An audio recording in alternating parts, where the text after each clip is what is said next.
Welcome to Just Law Academia, powered by Abhimanyu IAS. Today, our topic of discussion is emergency provisions in the Indian Constitution, which deals with Article 352 to Article 360. Emergency provisions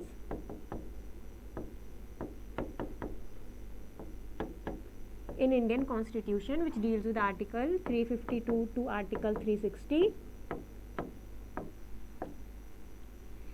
इसके regarding हम क्या क्या पढ़ेंगे उस चीज़ का एक overview regarding what we are going to study further, that what is emergency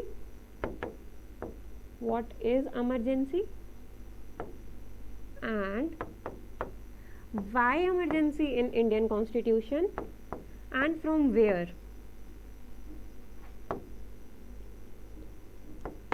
We have taken the emergency provision in our constitution, and what are the types of emergency provisions.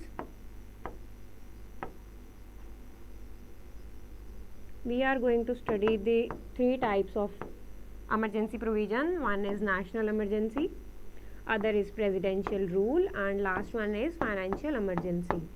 It deals with Article 352 and it deals with Article 356. It deals with Article 360. So first of all, we will discuss what is emergency. First question is what is emergency.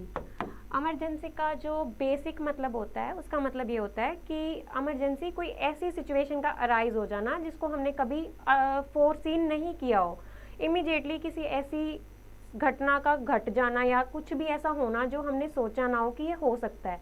तो this is the literal meaning और dictionary meaning of emergency. अब इसको अगर हमने constitution की terms में देखना है कि what is emergency in constitution, तो कहने का मतलब कुछ ऐसी सिचुएशन का होना, कुछ ऐसी सर्कमस्टांसेस का बनना जिसके लिए एक्शन लेना बहुत ज़्यादा ज़रूरी हो जाता है. तो इन टर्म्स ऑफ कॉन्स्टिट्यूशन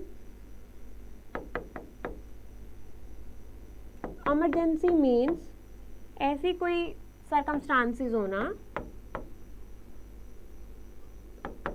जहाँ पे रिएक्शन देना इतना अटमोस्ट इम्पॉर्टेंट हो जाता है. इसलिए जब इमरजेंसी इम्पोज की जाती है, जितनी भी पावर्स हैं वो सारी की सारी सेंट्रल गवर्नमेंट के हाथ में चली जाती है. और इसका क्या रीज़न है कि वो क्यों जाती है, ताकि in the matter of emergencies जल्दी से जल्दी एक्शन लिया जा सके without undergoing the nitty gritties of the constitution.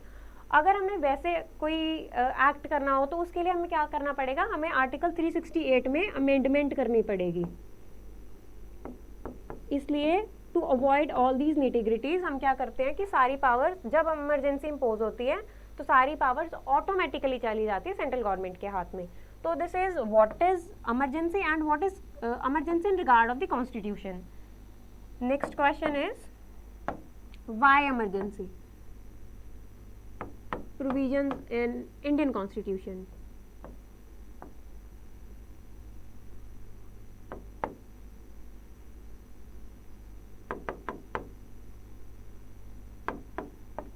वैसे तो इंडियन कॉन्स्टिट्यूशन जो है वो it is based on federal structure.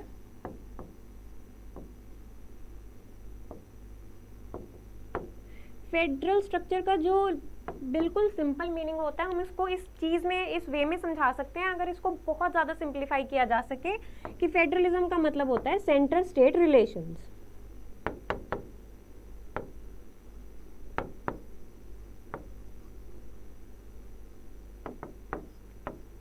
वैसे तो हमारा जो कॉन्स्टिट्यूशन है वो फेडरल स्ट्रक्चर है, बट जब भी हम इमरजेंसी इम्पोज करते हैं वो एक यूनिटरी फॉर्म में चला जाता है. व्हाट इज द डिफरेंस, कि अगर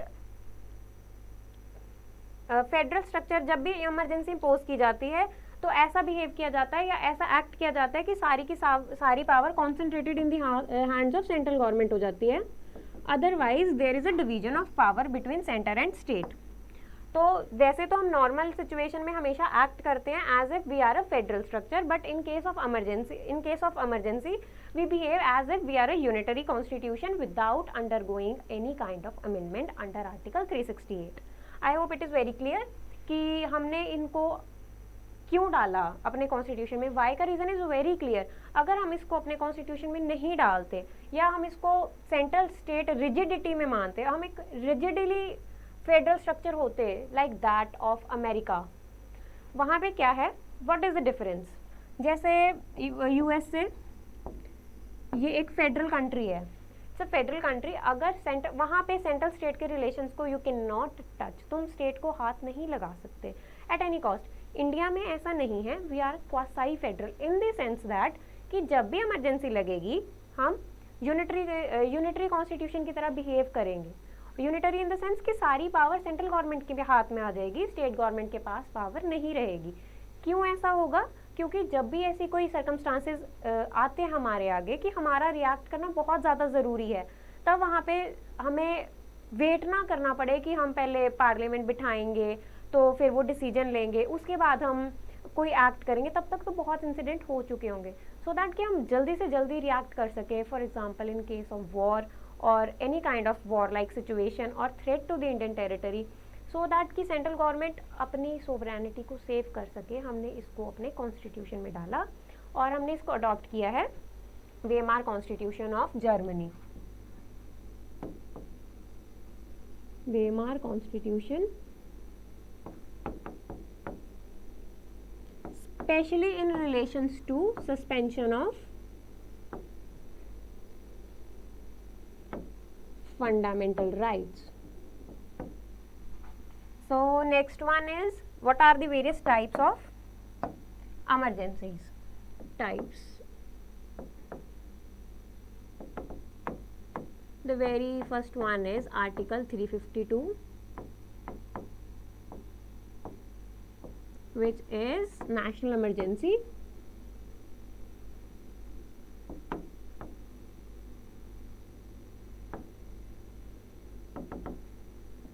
इसको हम आराम से पूरी एक्सपेंशन में समझेंगे। नेशनल इमरजेंसी क्या होती है और कब लगाई जाती है। सबसे पहले ये तब लगती है अगर, I will write the keywords, और मैं पूरा आर्टिकल नहीं लिखूंगी, जो उसमें से सबसे इंपॉर्टेंट टर्म्स है I will write on that. If the president is satisfied, President is satisfied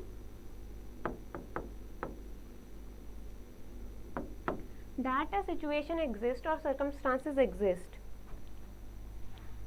that needs the utmost reaction, और मतलब सरकार का ध्यान उस चीज़ के ऊपर जा रहा है कि ऐसी कोई सिचुएशन आ रही है जहाँ पे there is a threat to Indian security, to Indian territory,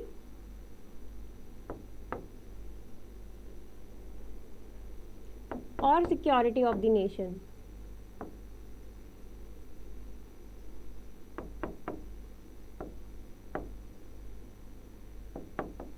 अगर ऐसी कोई भी सिचुएशन और सर्कमस्टांसेस आते हैं जहां पे प्रेसिडेंट को लगता है कि इंडियन टेरिटरी को थ्रेट हो सकता है या इंडियन टेरिटरी, इंडिया की सिक्योरिटी के लिए कोई भी थ्रेट हो सकता है, इन केस ऑफ 3 ग्राउंड्स मेंशन किए गए हैं जिसके ऊपर नेशनल इमरजेंसी लग सकती है, और यही 3 grounds, these grounds are fixed.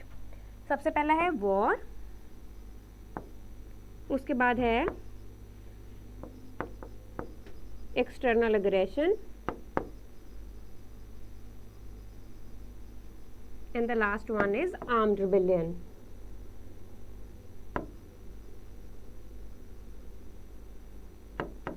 सो अगर प्रेसिडेंट को लगता है, प्रेसिडेंट इज सेटिस्फाइड, यहाँ पे वी विल अंडरस्टैंड कि प्रेसिडेंट सेटिस्फेक्शन का क्या मतलब है, तो वो इमरजेंसी को प्रोक्लेम कर सकते हैं कि ऐसी कोई सिचुएशन आती है जहाँ पे देयर इज कंडीशन की वॉर चल रही है 2 कंट्रीज के बीच में। What is the difference between war and external aggression is that war जो होती है वो डिक्लेयर्ड होती है, वो 2 कंट्रीज के बीच में डिक्लेयर्ड होती है। फॉर एग्जाम्पल अगर इंडिया और पाकिस्तान वॉर डिक्लेयर कर दें, ओके, कि वो ऑफिशियली डिक्लेयर कर रहे हैं कि हम एक दूसरे के खिलाफ वॉर कर रहे हैं, तो वो ऑफिशियली वॉर होगी।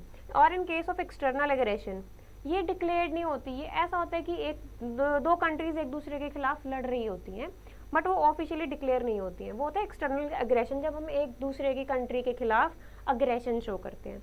आर्म्ड रिबेलियन का मतलब होता है जब जैसे हमारी इंडिया की तीनों आर्म्ड फोर्सेस सरकार के खिलाफ विद्रोह कर देती है, दैट मीन्स कि अगर हमारी नेवी है,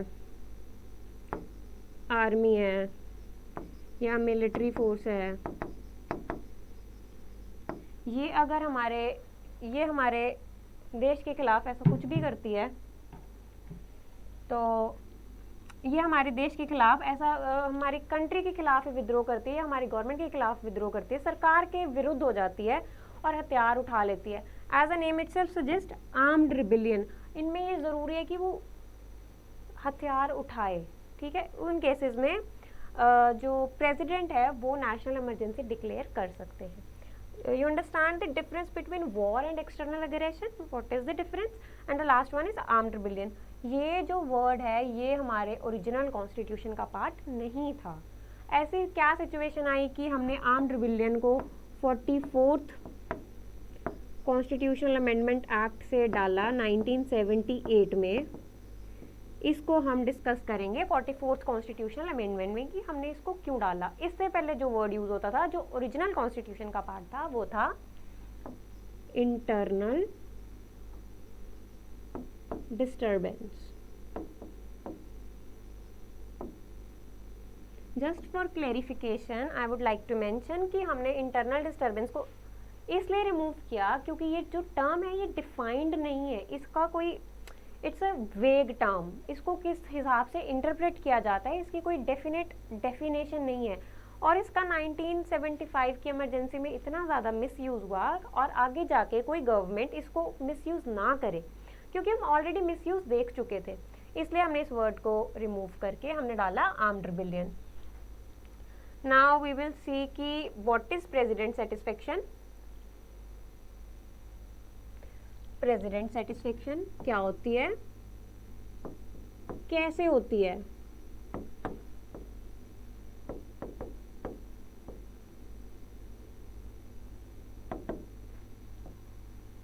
और व्हाट इज प्रोक्लामेशन?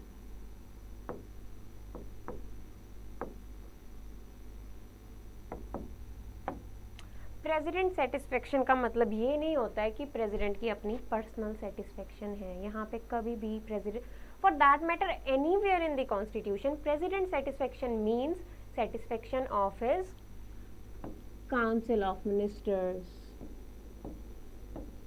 प्रेसिडेंट कभी भी काउंसिल ऑफ मिनिस्टर्स के सिवाय सर्वाइव नहीं कर सकता। कहीं पे भी कॉन्स्टिट्यूशन में लिखा है satisfaction of the president, it means satisfaction of his council of ministers. जब भी नेशनल इमरजेंसी इम्पोज करनी है, इसका मतलब ये है कि council of ministers written advice देंगे।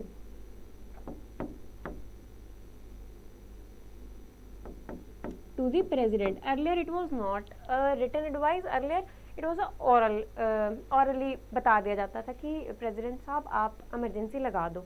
But after the famous emergency of 1975, we will discuss it later on, तो रिटन एडवाइस को हमने 44th कॉन्स्टिट्यूशनल अमेंडमेंट से कंपल्सरी किया कि जो काउंसिल ऑफ मिनिस्टर्स एडवाइस कर रहे हैं प्रेसिडेंट को कि आप इमरजेंसी इम्पोज करो, वो उसको रिटन में लिख के दें।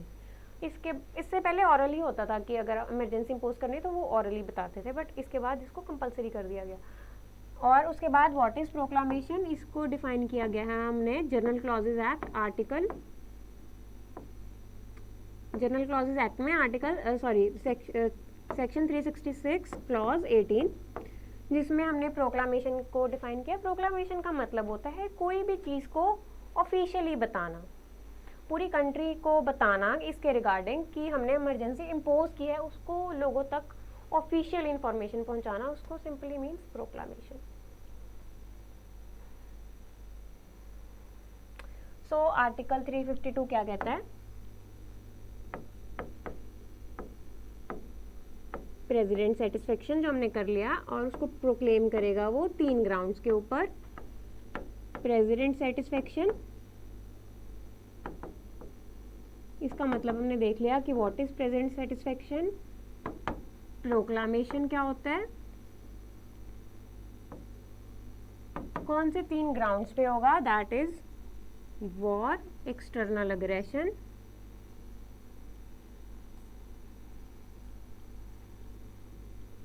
and last one is armed rebellion. I hope you are clear with this कि प्रेसिडेंट को जब सेटिस्फेक्शन होती है कि ऐसी कोई ग्राउंड एग्जिस्ट कर रही है जहाँ पे इन तीनों के होने की संभावना भी है, कहने का मतलब even there is a threat कि वॉर हो सकती है, एक्सटर्नल एग्रेशन हो सकता है, ऐसी पॉसिबिलिटी भी है अगर, तब भी हम नेशनल इमरजेंसी को इम्पोज कर सकते हैं. इट इज़ नॉट नेसेसरी कि ये चीज़ें हो. अगर उनका थ्रेट भी हो तो हम अपनी कंट्री की सिक्योरिटी के लिए इनको नेशनल इमरजेंसी इम्पोज कर सकते हैं. उसके बाद आता है कि जो वो प्रोक्लेम करेंगे emergency,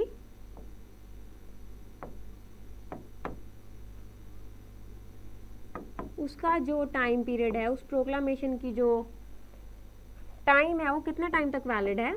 you can say time, it is valid only for 1 month. Earlier it was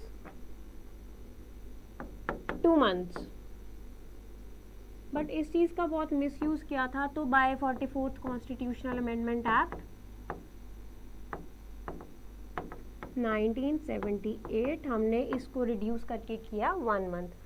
president proclaim करेंगे इमरजेंसी और जो वो प्रोक्लामेशन होगा उसकी जो टाइम पीरियड होगा वो एग्जिस्ट करेगा सिर्फ 1 मंथ के लिए. और उस 1 मंथ में अगर अब हम करते हैं पार्लियामेंट्री अप्रूवल की उस 1 मंथ में क्या होना ज़रूरी है, अगर वो चीज़ नहीं होती है तो वो जो इमरजेंसी है वो अपने आप रिवोक हो जाएगी, करनी नहीं पड़ेगी, वो खुद हो जाएगी. क्या होगा बीच में? Parliamentary approvals.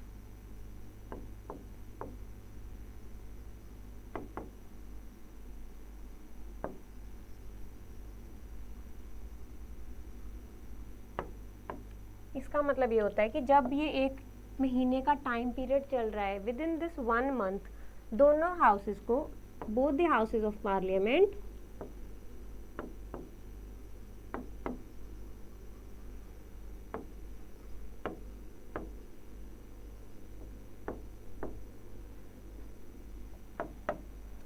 ये कहाँ मेंशन है, ये just for clarification article 352 clause 4. Both the houses of the parliament उनको ये इस प्रोक्लामेशन को अगर दोनों हाउसेस स्पेशल मेजॉरिटी से पास करते हैं, अगर लोकसभा और राज्यसभा स्पेशल मेजॉरिटी से इस प्रोक्लामेशन को पास कर देते हैं तो वो जो प्रोक्लामेशन है वो एक्सटेंड हो जाएगा फर्दर 6 मंथ्स के लिए. इमरजेंसी इंपोज होगी, एक टाइम पे इमरजेंसी इंपोज हो सकती है पार्लियामेंट्री अप्रूवल से 6 मंथ्स के लिए. अगर उससे आगे आपको एक्सटेंड करानी है तो फिर पार्लियामेंट बैठेगी, यही प्रोसीजर दोबारा फॉलो होगा और वो आगे एक्सटेंड हो जाएगी. बट एक टाइम पे सिर्फ 6 मंथ्स के लिए पार्लियामेंट उसको अप्रूव कर सकती है. और उसके लिए स्पेशल मेजॉरिटी का मतलब होता है absolute majority plus 2/3 members present and voting. For that matter, absolute majority means 50 plus 1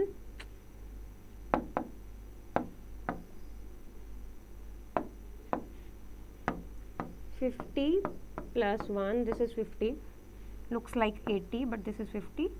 50 plus 1 of total membership of the house. अगर दोनों हाउसेस स्पेशल मेजॉरिटी से, स्पेशल मेजॉरिटी का मतलब ऑलरेडी डिफाइंड कि अगर 2/3 मेंबर्स प्रेजेंट एंड वोटिंग और साथ में एब्सोल्यूट मेजॉरिटी के साथ इस प्रोक्लामेशन को पास कर देते हैं तो वो इमरजेंसी 6 मंथ्स के लिए एक्सटेंड हो जाएगी. ओके, तो earlier it was pass by only simple majority, कि एक सिंपल मेजॉरिटी से पास हो जाता था, मतलब 50 plus 1 प्रेसिडेंट वोटिंग.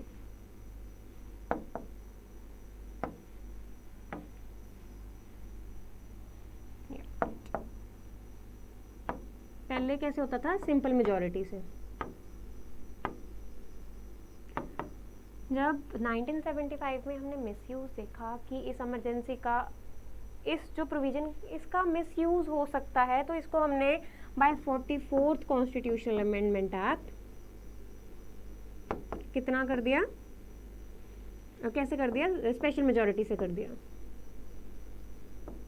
कि अब इमरजेंसी को प्रोक्लेम कराने के लिए हमें स्पेशल मेजॉरिटी से उसको पास कराना पड़ेगा और उसकी वैलिडिटी रहेगी 6 मंथ्स के लिए। Earlier it was for the life time, तो इसको लिमिट किया गया। और इसका जो रीज़न था कि जो 1975 की स्पेशल फेमस इमरजेंसी केस था 1975 का, जब ये चीज़ें देखी गई कि हाँ ऐसे मिसयूज़ हो सकता है, तो उस मिसयूज़ को रोकने के लिए हमने ये सब कुछ किया था। और for the matter of emergency provisions 44th and 42nd constitutional amendment act 1976 and this is 1978। तो ये दोनों बहुत इंपॉर्टेंट है क्योंकि ये आई थी ड्यूरिंग द इमरजेंसी पीरियड, जब इमरजेंसी चल रही थी 1976 में। ये आई थी जब इमरजेंसी खत्म हो गई थी। इसको पास किया था इंदिरा गांधी गवर्नमेंट ने, और उस टाइम पे जो ऑपोजिशन पार्टीज थी वो सारी जेल में थी। वी विल डिस्कस कि कैसे कैसे ये हुआ था, पूरी इसकी मतलब पूरी हिस्ट्री देखेंगे 1975 से लेके 1978 तक। 44th amendment Janata Dal government लेके आई थी ताकि इमरजेंसी को आगे कोई मिसयूज ना कर सके। सो या ये पार्लियामेंट्री अप्रूवल। और अब इसको हम रिवोक कैसे कर सकते हैं? रिवोक करने का मतलब होता है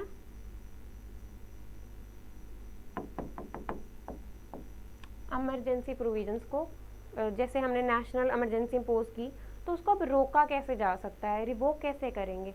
एक तो बहुत आसान है कि अगर विद इन 1 मंथ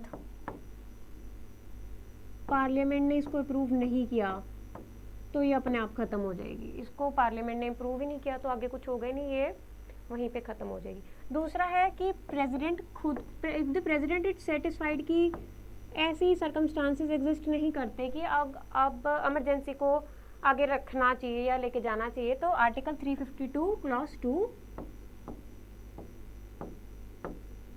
के अंदर वो खुद ही रिवोक कर देंगे। इसमें किसी पार्लियामेंट को बैठने की ज़रूरत नहीं है। प्रेसिडेंट की I am again repeating, president satisfaction का मतलब कहीं पे भी ये होगा कि president and his council of ministers, उनको ये लगता है कि अब ऐसी सिचुएशन नहीं है कि इमरजेंसी आगे लगनी चाहिए या होनी चाहिए, तो वो क्या करेंगे, रिवोक कर देंगे। और हमने एक और प्रोविजंस डाल ली by 44th constitutional amendment act 1978, जिसमें हमने ये कहा, एक पावर दी गई लोकसभा को कि लोकसभा में अगर उनको लगता है मेंबर्स को कि इमरजेंसी आगे नहीं एक्सटेंड होनी चाहिए, तो वो क्या कर सकते हैं, 1/10 of the members of Lok Sabha ये रिटर्न में लिख के देंगे नोटिस, रिटर्न नोटिस किसको देंगे, to speaker, if house is in session,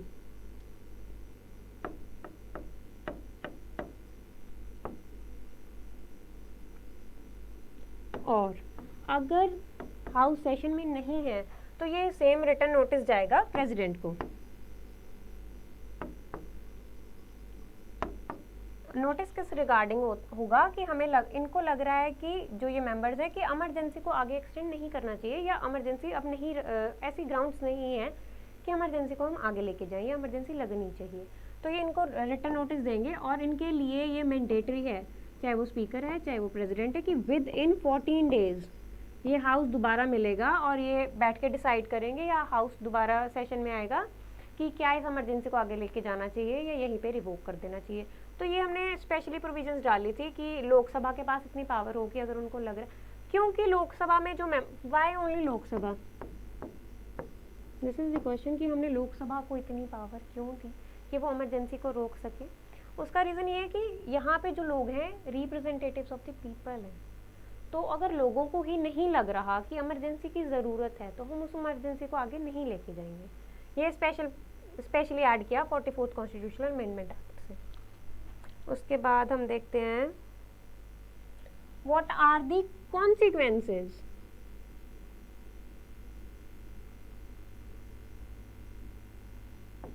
अब हम ये मान के चले कि अब नेशनल इमरजेंसी इम्पोज हो चुकी है, तो उसके हमारे कंट्री के ऊपर क्या कॉन्सिक्वेंसेज आएंगे। सबसे पहला जो कॉन्सिक्वेंस आएगा ना वो फेडरलिज्म पे आएगा। Where is federalism mentioned under schedule 7 of the constitution. First one is federalism.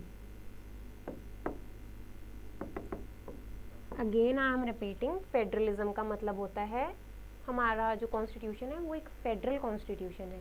कहने का मतलब जो हमने पावर्स हैं उनको सेंटर और स्टेट में डिवाइड किया हुआ है। पावर इज डिवाइडेड, इसके पास भी कुछ पावर है, इनके पास भी कुछ पावर है। जो पावर्स हैं वो हमने डिफाइन की हुई है 7th शेड्यूल में। सेंटर की अपनी सब्जेक्ट्स मैटर है, मतलब उसमें मेंशन स्पेसिफिकली किया गया है कि जो सेंट्रल गवर्नमेंट है वो इसी के ऊपर लॉज बना सकती है, वो इसके पास नहीं जा सकती लॉज, इनके सब्जेक्ट्स के ऊपर जाके लॉ नहीं बना सकती, और जो स्टेट है वो इनके मैटर में जाके लॉज नहीं बना सकती। बट जब इमरजेंसी इम्पोज होती है, जब नेशनल इमरजेंसी लगती है, हमने क्या बोला है, जो सारी पावर है वो फेडरलिज्म ना रह के वो यूनिटरी गवर्नमेंट की तरह एक्ट करती है। इसका मतलब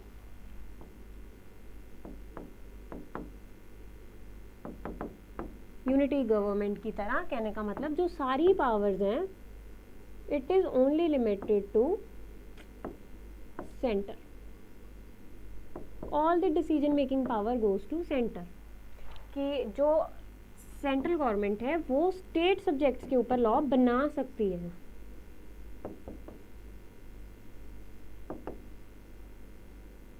कहने का मतलब सेंटर के पास स्टेट सब्जेक्ट्स के स्टेट सब्जेक्ट्स के ऊपर लॉ बनाने की पावर आ गई है।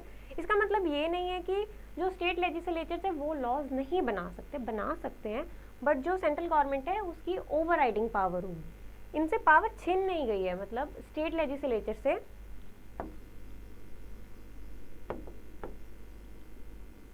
पावर स्टेट लेजिस्लेचर के पास भी है, बट सेंट्रल गवर्नमेंट के पास, पार्लियामेंट के पास, वेर एवर मतलब लेजिस्लेचर की सेंस में कौन एक्ट करेगा, पार्लियामेंट, ये स्टेट सब्जेक्ट्स के ऊपर लॉ बना सकते हैं। तो उसका नेक्स्ट असर हम कहाँ देखेंगे, consequences of national emergency, Lok Sabha के ऊपर क्या इम्पैक्ट है उसका। अगर national emergency is in operation तो जो लाइफ ऑफ लोकसभा है it can be extended. For example Lok Sabha के डिसोल्यूशन का टाइम है या टाइम पीरियड ऑफ लोकसभा वो ख़त्म होने वाली है, तो हम लोकसभा की लाइफ को एक टर्म में for the period of 1 year extend कर सकते हैं। अगर इससे ज़्यादा एक्सटेंड करना है तो हमें इसके लिए पार्लियामेंट्री अप्रूवल की ज़रूरत है।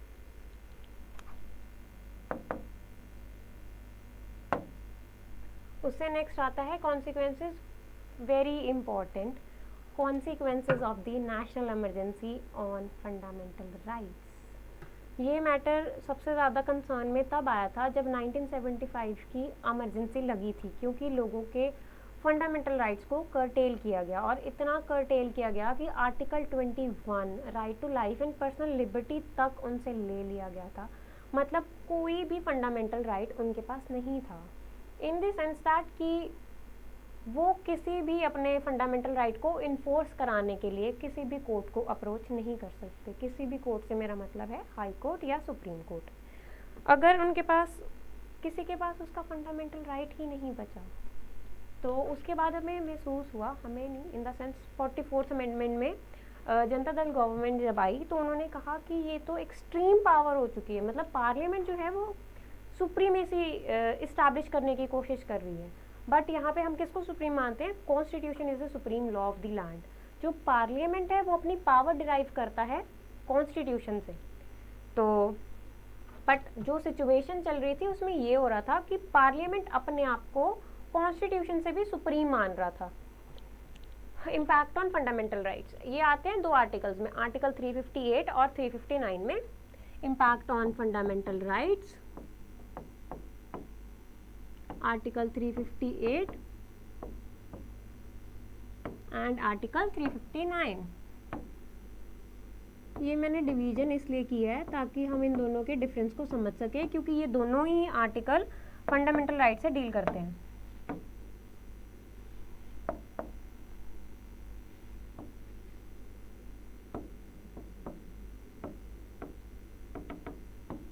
This is 359। हाँ जी, डिफरेंस इसमें ये है, देखो जो आर्टिकल 358 है ना, इसको स्पेशली प्रोक्लेम नहीं किया जाता। जब भी नेशनल इमरजेंसी लगती है ये ऑटोमेटिकली लगता है, ऑटोमेटिकली प्रोक्लेम्ड। इसके लिए कोई अलग से प्रेसिडेंशियल ऑर्डर देने की ज़रूरत नहीं पड़ती। This is automatically a proclamation. जब 352 लग रहा है, आर्टिकल 358 उसके साथ में लगता है। बट अगर हमें आर्टिकल 359 को लगाना है तो प्रेसिडेंट को सेपरेटली एक प्रेसिडेंशियल ऑर्डर निकालना पड़ेगा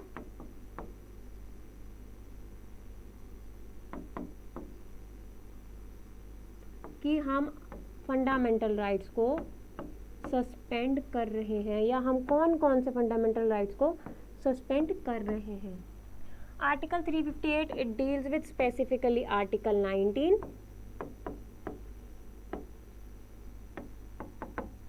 जब भी आर्टिकल 352 इम्पोज होगा, नेशनल इमरजेंसी लगेगी, उसके साथ ही हमारे आर्टिकल 19 सारे चले जाएंगे। यही हुआ था 1975 की इमरजेंसी में। नो फ्रीडम ऑफ प्रेस, सारी प्रेसेस को बंद कर दिया गया था, कोई न्यूज़पेपर नहीं, लोगों तक कोई इन्फॉर्मेशन नहीं जा रही थी। तो किसकी वजह से? क्योंकि आर्टिकल 19 को ख़त्म कर दिया गया था, इसी वजह से। बट उसके बाद जब 44th कॉन्स्टिट्यूशनल अमेंडमेंट एक्ट आया, क्योंकि देखा गया कि इसका मिसयूज़ हो रहा है, कि राइट टू प्रेस नहीं है लोगों के पास, right to freedom of speech and expression नहीं है लोगों के पास, मूवमेंट नहीं है, तो जब ये देखा गया कि यार इसका मिसयूज़ हो रहा है, तो 44th कॉन्स्टिट्यूशनल अमेंडमेंट एक्ट से हमने ये कहा कि सस्पेंड किया जा सकता है आर्टिकल 19 को, बट सिर्फ 2 ग्राउंड्स पे। अगर हमारी कंट्री में वॉर हो या वॉर लाइक सिचुएशन हो, या एक्सटर्नल एग्रेशन हो।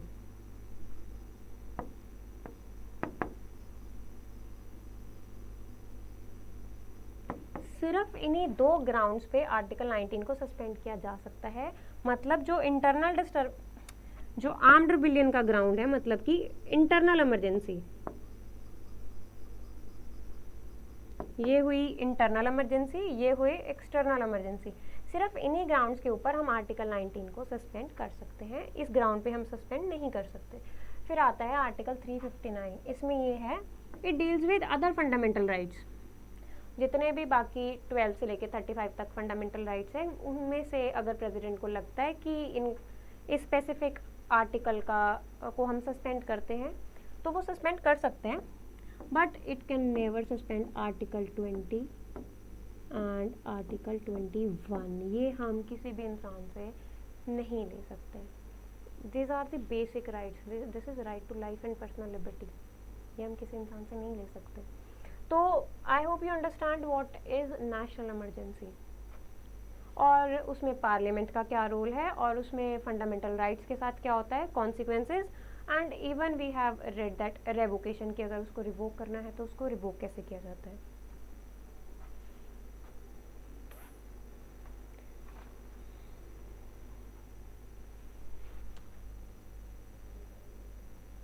इसके बाद हम करेंगे द फेमस इमरजेंसी ऑफ 1975। ये हम किस कंटेक्स्ट में करेंगे कि 44th अमेंडमेंट एक्ट क्यों आया, 42nd कॉन्स्टिट्यूशनल अमेंडमेंट एक्ट में क्या हुआ था कि उसके बाद हमें 44th कॉन्स्टिट्यूशनल अमेंडमेंट लाना पड़ा था। पहले 42nd आया 1976 में, 44th आया 1978 में। इस टाइम पे रूलिंग गवर्नमेंट थी इंदिरा गांधी। इस टाइम पे रूलिंग गवर्नमेंट थी Janata Dal party. For the first time non Congress government rule में आई थी विद द कोलिशन गवर्नमेंट। तो 42nd constitutional amendment act add किया गया, जिसके अकॉर्डिंगली पार्लियामेंट को सुप्रीम बना दिया गया। जितनी भी पावर्स थी वो पार्लियामेंट के हैंड्स में दे दी गई, जिसके अकॉर्डिंग कि कॉन्स्टिट्यूशन को भी सुप्रीम नहीं मान के हम पार्लियामेंट को सुप्रीम कर रहे हैं। और जो हमने the famous landmark case of Kesavananda Bharati, उसको भी ये नलिफाई कर रहा था। मतलब basic structure of the constitution को वायलेट करके हमने पार्लियामेंट को सुप्रीम बना दिया था। जो भी ऐसे 42nd में बहुत सारी अमेंडमेंट आई थी प्रियम्बल में अमेंडमेंट की गई थी, DPSPs में, डायरेक्टिव प्रिंसिपल्स में अमेंडमेंट की गई थी, फंडामेंटल ड्यूटीज़ डाल ली गई थी, जिसके लिए ये किसकी कमेटी पे हुआ था? इसके लिए जो कमेटी बैठी थी सरदार स्वर्ण सिंह कमेटी, और जब ये आई थी इसके लिए बैठी थी शाह कमीशन। शाह कमीशन की रिपोर्ट पे ही 44th कॉन्स्टिट्यूशनल अमेंडमेंट एक्ट आया है। 44th कॉन्स्टिट्यूशन हम इसको देखेंगे इन context of the emergency. 44th amendment act से ऐसे कौन सी अमेंडमेंट हुई है जो इमरजेंसी से डील करती है? सबसे पहले हम देखेंगे कि इन्होंने नेसेसरी किया कि on the written advice of the cabinet,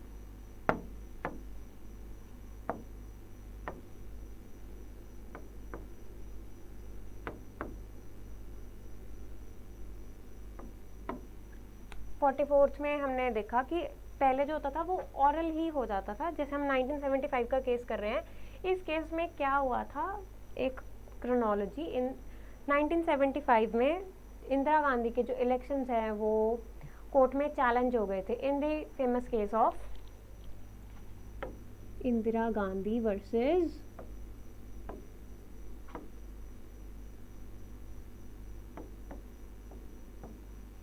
Rajnarayan. इनका केस था फेमस लॉयर के पास, शांति भूषण के पास। तो इस केस में क्या हुआ था कि इंदिरा गांधी के जो इलेक्शंस हैं वो चैलेंज हो चुके थे इलाहाबाद हाई कोर्ट में। तो इलाहाबाद हाई कोर्ट में जो डिसीजन आया वो गवर्नमेंट के खिलाफ आया, जिसको that was on I guess on 12th of June जो डिसीजन आया था 12th ऑफ जून 1975, जिसको फिर इंदिरा गांधी गवर्नमेंट ने सुप्रीम कोर्ट में चैलेंज किया कि हमारे इलेक्शंस को ऐसे नल एंड वॉइड डिक्लेयर किया गया है ऑन द ग्राउंड्स की उन्होंने गवर्नमेंट मशीनरी का मिसयूज़ किया है, करप्ट प्रैक्टिसेस से उन्होंने इलेक्शंस को जीता है, जिसके अकॉर्डिंगली इलाहाबाद हाई कोर्ट ने उनको अगले इलेक्शंस को लड़ने के लिए मना कर दिया था कि आप आगे MP नहीं रह सकते, आप इलेक्शन नहीं लड़ सकते। तो वो केस गया था सुप्रीम कोर्ट के पास। तो सुप्रीम कोर्ट ने भी यही कहा था कि जो प्राइम मिनिस्टर है वो प्राइम मिनिस्टर नहीं रह सकते, क्योंकि वो जो एलिगेशन उनके ऊपर लगाए गए थे वो प्रूव हो रहे थे। तो उसके बाद क्या हुआ, 25 ऑफ जून 1975 को एक आंदोलन चला था, सिंहासन छोड़ो आंदोलन, जिसको लेड किया था JP नारायण ने, जयप्रकाश नारायण ने, कि जो गवर्नमेंट है उसको रिज़ाइन कर देना चाहिए। तो उसके बाद उन्होंने ये भी कहा था कि जो भी मिलिट्री है वो गवर्नमेंट के वो वाले एक्शंस को ना माने जो देश के हित में नहीं है, which is not in the favour of the country, उनको हम ना माने। तो उसके लिए क्या हुआ, ऑन 25 ऑफ जून सुबह 8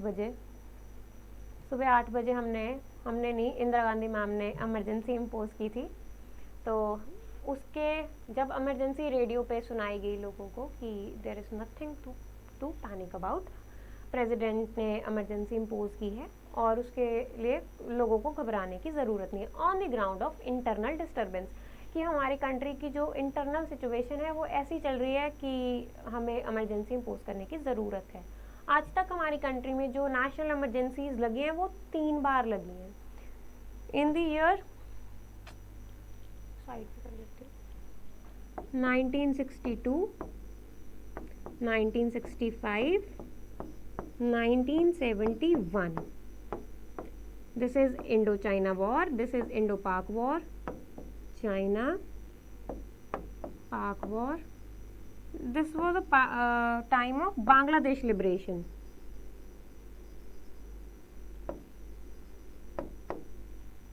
बांग्लादेश लिबरेशन के टाइम पे जब हमने नेशनल इमरजेंसी लगाई थी तो इसी को एक्सटेंड किया गया 1975 तक। इसका जो ग्राउंड था वो और था, इसका जो ग्राउंड था वो इंटरनल डिस्टर्बेंस। कहने का मतलब एक टाइम पे 2 डिफरेंट ग्राउंड्स पे नेशनल इमरजेंसी लग सकती है। This is the live example.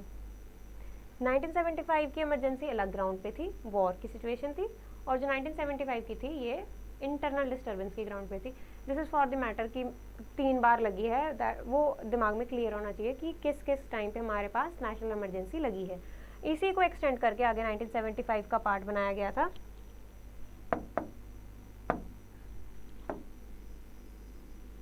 तो हम थे यहाँ पे जब इलेक्शंस को चैलेंज हो गया, उनके खिलाफ, इंदिरा गांधी के खिलाफ मूवमेंट शुरू हो गए, सिंहासन छोड़ो आंदोलन जैसे, तो उन्होंने इमरजेंसी इम्पोज कर दी, जिसके अकॉर्डिंगली लोगों के सारे फंडामेंटल राइट्स, जो भी उसको अपोज कर रहा है, जैसे आर्टिकल 19 ही वायलेट हो गया, तुम उसके खिलाफ बात नहीं कर सकते, जो भी उसके खिलाफ बात करेगा वो सेंड टू जेल सीधा। तो जितना टाइम ओपोजिशन के लीडर्स जिन्होंने अपोज किया, जिन्होंने अपोज किया वो जेल में थे, उस टाइम के दौरान 42nd कॉन्स्टिट्यूशनल अमेंडमेंट एक्ट को पास कर दिया गया, which is known as mini constitution. मतलब कि हमारे कॉन्स्टिट्यूशन में इतनी ज़्यादा अमेंडमेंट की गई कि इट सीम्स लाइक कि पूरे कॉन्स्टिट्यूशन को दोबारा लिखने की ज़रूरत है। दैट इज़ वाई हम 42nd कॉन्स्टिट्यूशनल अमेंडमेंट को हमेशा ही मिनी कॉन्स्टिट्यूशन बोलते हैं। बट उसके बाद जब 1978 में जनता दल गवर्नमेंट ने इलेक्शन जीता, और इसी बेस पे इलेक्शन जीता था कि इंदिरा गांधी ने इमरजेंसी ऑन रॉन्ग ग्राउंड्स लगाई है कि गवर्नमेंट बहुत ज़्यादा ओवर पावर हो रही है लोगों के ऊपर, इसी दम पे उन्होंने इलेक्शन जीते थे। तो इन्होंने जितने मिसयूज़ हुए हैं वो पावर्स, उनको ठीक करने की कोशिश की थी ताकि इन फ्यूचर हम इमरजेंसी के प्रोविजंस को मिसयूज़ ना कर सके। तो एक तो ये था कि एक रिटर्न एडवाइस होनी चाहिए, जो भी प्रेसिडेंट प्रोक्लेम करेगा इमरजेंसी वो रिटर्न एडवाइस पे होनी चाहिए। उसके बाद आता है जो इन्होंने रेवोकेशन का ऑप्शन दिया कि 1/10 member of the Lok Sabha, I right in short. उसके बाद आता है कि जो time period of proclamation of emergency which was earlier 2 months, इसको हमने कम करके किया 1 मंथ, कि प्रोक्लामेशन का जो लाइफ टाइम है वो सिर्फ 1 मंथ का रहेगा। अगर प्रेसिडेंट 1 मंथ के लिए प्रोक्लामेशन इशू कर सकता है, पहले इट वाज 2 मंथ्स। तो अगर इसके बीच में पार्लियामेंट एक्ट करती है, इसको पास करती है, आगे जो हमने पीछे देखा था वैसे कि पार्लियामेंट अप्रूव करती है या नहीं अप्रूव करती है, पहले जो होता था वो इसकी वैलिडिटी होती थी लाइफ टाइम के लिए अनटिल इट इज़ रिवोक्ड। पर फिर हमने क्या किया कि इसकी लाइफ जो टाइम है वो 6 मंथ्स रहेगा। अगर इसे आगे एक्सटेंड करनी है तो पार्लियामेंट को पार्लियामेंट्री अप्रूवल देना पड़ेगा, जो प्रोसीजर हमने किया था with special majority. Yes, special majority. Earlier it was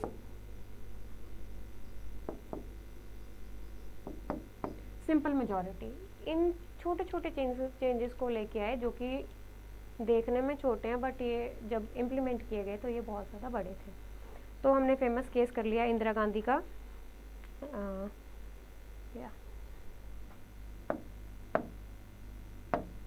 उसके बाद आता है कि 44th कॉन्स्टिट्यूशनल अमेंडमेंट हो गया 1978। अब उसके बाद आज तक इंडिया में कभी भी नेशनल इमरजेंसी नहीं लगी, बट इसका मतलब ये नहीं कि इन पावर्स को मिसयूज़ नहीं किया गया। इमरजेंसी प्रोविज़न को मिसयूज़ बहुत बार किया गया। उसके बाद आता है जुडिशियल रिव्यू करने की पावर, कि जो प्रेसिडेंट की सेटिस्फेक्शन है क्या हम उसको रिव्यू कर सकते हैं या हम उसको रिव्यू नहीं कर सकते।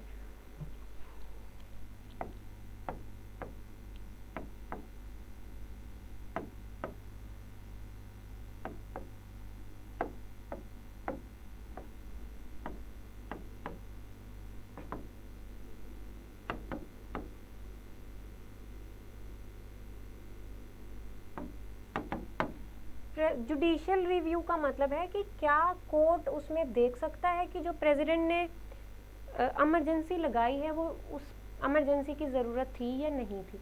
अर्लियर इट वाज दैट कि कोर्ट जो है वो इंटरफेयर नहीं करेंगे, उनके पास कोई जुडिशियल रिव्यू करने की पावर नहीं है।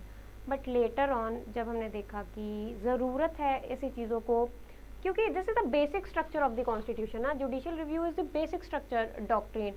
जब केशवानंद भारती की जजमेंट आई थी 1973 में, तब इसको बेसिक स्ट्रक्चर माना गया था। तो ये कहा गया कि अगर हम इस चीज़ प्रेसिडेंशियल सेटिस्फेक्शन को जुडिशियल रिव्यू के दायरे से बाहर रखते हैं, तब हम बेसिक स्ट्रक्चर को वायलेट कर रहे हैं। इसलिए जो प्रेसिडेंशियल सेटिस्फेक्शन है इसको सब्जेक्ट टू जुडिशियल रिव्यू किया गया, जिसके लिए जो गाइडलाइंस डाली गई वो डाली गई थी SR बुमाई के केस में।